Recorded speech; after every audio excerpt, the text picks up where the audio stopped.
artists na, sino?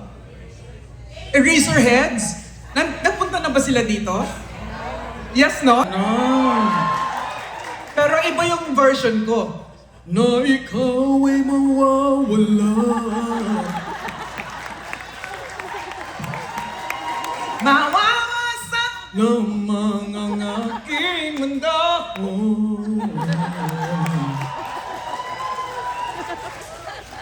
Para na ako si Marcelito Pomoy. 2-in-1, parang kape.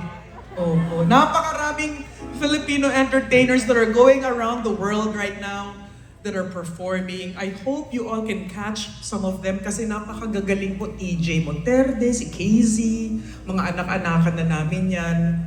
So napakarami po. But right now, gusto ko lamang pong mag-share ng at least some of the songs na talaga pong siguro yung iba sa inyo ay kinalakayan nito.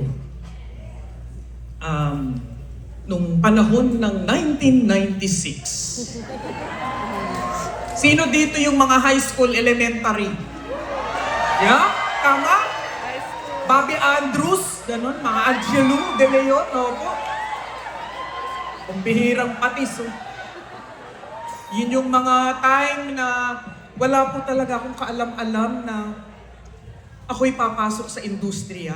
Kasi dito po ako nag-start. I started in the business in 1989. I was 19 and Stevie B discovered me.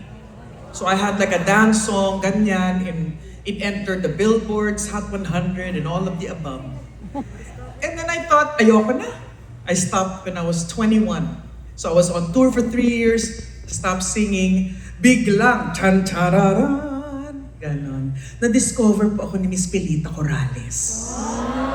Yes. Yo! Ganon. Doon ka sa barangay magpaliwanag. Ano? Ganun po.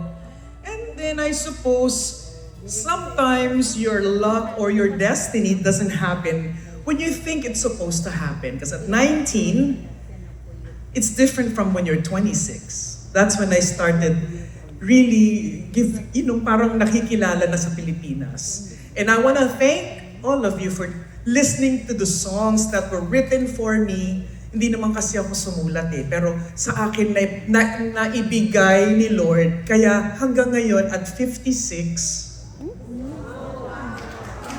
hindi lie yun True lalo yun, hindi lie ladi. I'm 56, can you imagine? I have a 20-year-old and almost 17 and a 30 actually kasi yung aking stepson ay 2 na ang anak. So lolay na ako. Lolay, lolay, lolay. Lolay, lolay, lolay. Pasensya na po, bading na bading yung artist. Lahat na lang may kanta. But you know, that's why I feel so happy that all of those years, talagang hanggang ngayon po ay naaalala pa itong mga awit na ito. So we would like to start off with the songs that have given me a name in the music industry. Maraming salamat po. Pag alam nyo, singalong! Kanta tayo, kuya.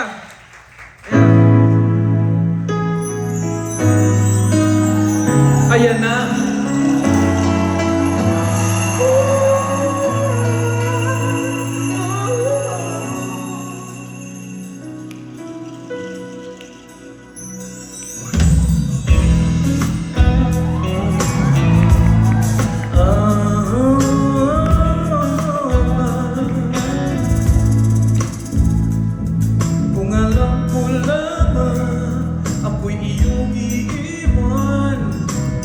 Na sana ako nagmahal